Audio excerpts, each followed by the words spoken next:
Bonjour, je vous propose pour ce nouveau numéro de Hit Story de parler d'une chanson très fraîche, même robe qu'hier, qu'on doit à une artiste très prometteuse. Bonjour Pomme. Salut, je mange en ce moment même une clémentine. Donc pas de Pomme. Non. Même robe qu'hier a été le premier single officiel, annonciateur de l'album à peu près, donc qui vient de sortir. Oui, c'était le premier extrait qui est sorti donc en mai et l'album est sorti le 6 octobre. Donc effectivement, bah écoute, ça fait un mois aujourd'hui en fait. Donc c'est cool, c'est tout frais et c'est assez excitant, ça se passe bien. Beaucoup de douceur et d'élégance dans ce titre. Il reflète bien ton univers. Bah oui, en fait, je pense aussi que comme premier signal, c'était important d'avoir un truc qui soit plutôt positif, parce que le reste de l'album n'est pas forcément ultra joyeux. Et j'avais envie, je pense, avec un premier extrait, voilà, de donner une idée de ce qu'est ma musique, mais de pas non plus plonger dedans à 100%. Et c'est une chanson qui me ressemble, mais qui, je pense, est représentative d'un seul aspect, tu vois, de ma personnalité, qui est un aspect voilà, de légèreté, du fait que je sois quand même jeune, et voilà, de pas se prendre la tête. Mais comme je disais, le reste de l'album est plutôt sombre, parce que voilà, il y a cet aspect-là aussi. Mais je pense qu'en fait, le reste de l'album s'écoute pas comme le single, il s'écoute, tu vois, chez soi, dans des écouteurs au calme, quoi. Et donc ce titre a été écrit par un artiste très talentueux. Ouais, Ben Mazué, qui a donc écrit cette chanson-là et qui me l'a proposée il y a longtemps, en fait, il y a 3-4 ans. Pareil, tu vois, il y a le truc de la chanson qui a 4 ans et que tu sors 4 ans après l'avoir entendue pour la première fois, ce que les gens savent pas forcément.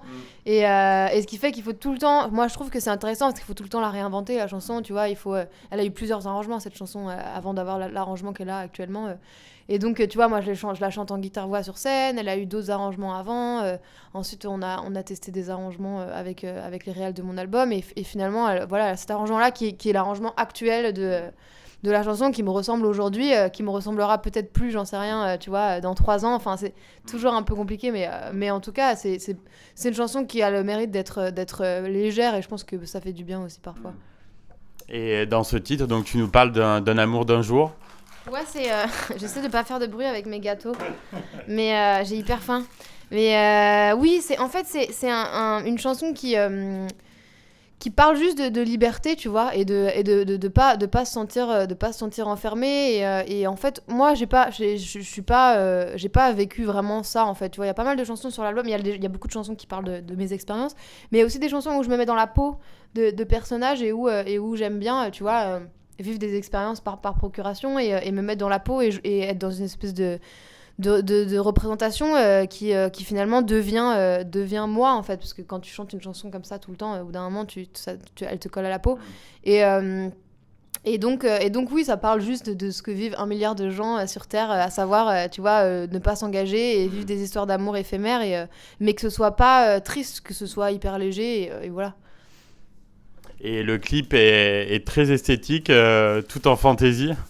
Euh, Ouais, carrément. En fait, moi, j'avais envie d'un truc fidèle, un peu à la chanson, et d'un truc assez coloré, et d'un truc un peu fou. Et en fait, à la base, on voulait mettre en scène des situations complètement loufoques, où l'inverse de ce qui doit se produire se produit. Donc, finalement, c'est plus ou moins ça, mais en tout cas, c'est de l'absurde, en fait. Tu vois, il y a pas mal de trucs absurdes dans le clip. Il y a un moment où je m'assois sur des pains au lait. Il y a plein de trucs un peu absurdes, et moi, j'avais envie d'un truc léger, d'un truc un peu fou, quoi. Voilà. Alors, heureuse de défendre ce premier album à peu près. Il a plutôt été bien accueilli par la critique. Ouais, pour l'instant, c'est beaucoup de presse écrite, je t'avoue. Comme je te disais tout à l'heure, c'est difficile. C'est cool que les petites radios existent, parce que c'est difficile d'avoir les grosses radios. Et après, moi, je suis persuadée que un projet, il peut vivre sans les grosses radios. Et que, tu vois, moi, aujourd'hui, j'ai la chance de pouvoir faire plein de concerts. Et en fait, tant que je pourrais faire des concerts, je serais heureuse voilà, de continuer à défendre ce projet. Mais oui, en tout cas, j'ai eu la chance d'avoir de la presse. J'ai des petites radios qui me suivent. Et voilà, et surtout ce truc de la scène, tu vois, qui est important dans mon projet, et qui fait vivre mon projet depuis 3 ans, enfin depuis plus même, mais qui était vraiment à la base de mon projet, et qui continue d'être l'élément le plus important. Et moi, j'ai envie de continuer, que ce soit faire des premières parties ou tu vois, là, je commence à faire de plus en plus de petits concerts en tête d'affiche dans des petits lieux hyper cool. Demain, je joue dans une chèvrerie à Rouen et que des trucs comme ça, hyper surprenants qui, voilà, tu vois, là, je vis des trucs, je chante devant beaucoup de gens en première partie d'Assaf, puis ensuite, je chante devant pas beaucoup de gens et en fait, c'est hyper cool, c'est juste la scène, moi, c'est ce que je préfère, donc c'est cool. C'est ce qui fait le charme du métier aussi, d'alterner. Ouais, en fait, c'est juste que c'est des expériences, c'est la vie, quoi, tu vois. C'est comme dans la vie, tu vis plein de trucs différents et c'est appréciable, en fait, tu vois. Et donc, sur cet opus, tu as signé pas mal de titres. Ouais, à peu près la moitié.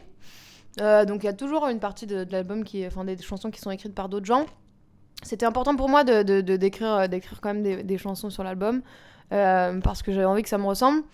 Mais les chansons d'autres, en fait, c'est assez intéressant parce que tu vois, c'est une espèce de lecture de moi-même que j'ai eu à un moment où moi-même je savais pas trop qui j'étais et aujourd'hui encore, tu vois, je suis dans une période où je me cherche beaucoup et où même si tu vois, la société voudrait que quand t'es un adulte de plus de 18 ans, tu saches exactement où tu veux aller, moi j'en suis pas là du tout. Et donc ça m'a aidé à comprendre qui j'étais à travers les autres aussi, tu vois. À travers un regard, une lecture de quelqu'un d'autre. Donc, il y a des chansons sublimes. Enfin, toutes les chansons que j'ai mises sur mon album, je les aime beaucoup. Tu vois, il y a 2 chansons de Beyoncé, Adieu mon homme et Ceux qui rêvent, qui sont pour moi des chansons qui m'appartiennent maintenant, tu vois, qui me ressemblent énormément, quoi.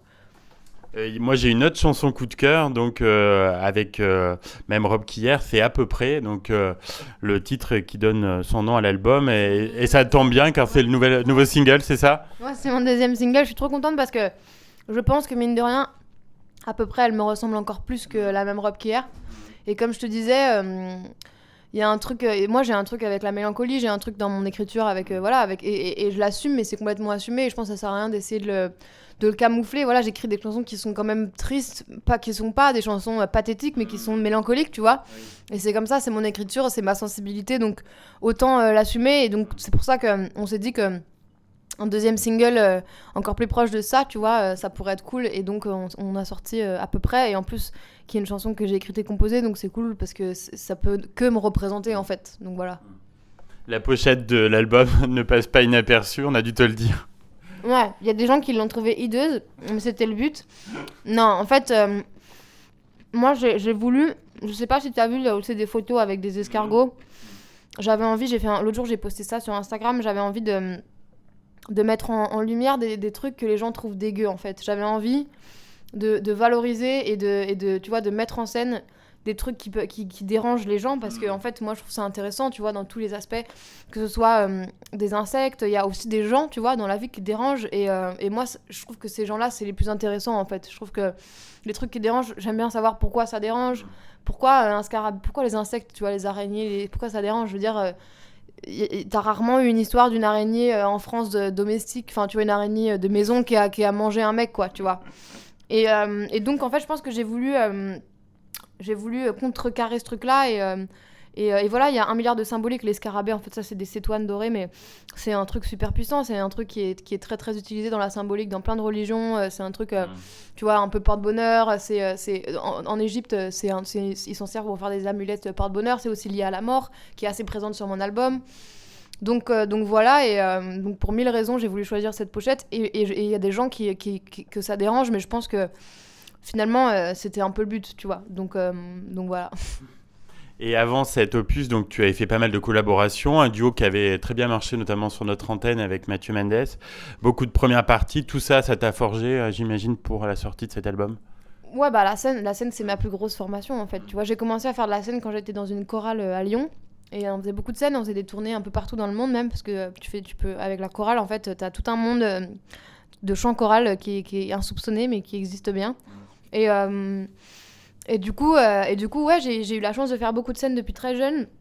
Et effectivement, ça m'a beaucoup formée. Même, ça m'a aidé à savoir ce que je voulais dans le son de ma musique, tu vois.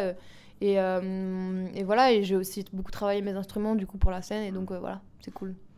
Sans mauvais jeu de mots, Pomme, on sent vraiment que tu croques la vie à pleines dents. Écoute, ouais, ça va bien. Ouais. C'est cool. Alors, est-ce que tu es uniquement concentré sur la promo de l'album et ta tournée actuelle, donc en première partie de Asaf Aviden, ou tu commences déjà à avancer sur d'autres projets ? Bah, je me retiens pas d'écrire des chansons. Tu vois, là, j'ai écrit quelques chansons, 2, 3 chansons que je vais chanter, je pense, sur mes prochains concerts, notamment le prochain concert à Paris, au Café de la Danse. Et puis, moi, j'ai ce truc-là d'envie de travailler avec des enfants. Et donc, je continue aussi ça en parallèle. Je fais beaucoup d'ateliers d'écriture avec des élèves de primaire et de collège. Donc voilà, voilà, j'ai aussi envie de me remettre au violoncelle parce que j'en faisais avant et que j'avais un peu arrêté là depuis quelques années parce que j'avais pas trop le temps. Donc mes objectifs dans les prochains mois, c'est d'écrire des chansons, de retravailler mon violoncelle à fond et puis de continuer à travailler avec des enfants aussi parce que ça m'apporte beaucoup, donc c'est cool. Eh bien, merci Pomme pour cet entretien. On va suivre avec attention la suite de ton parcours. Bah, merci beaucoup à toi.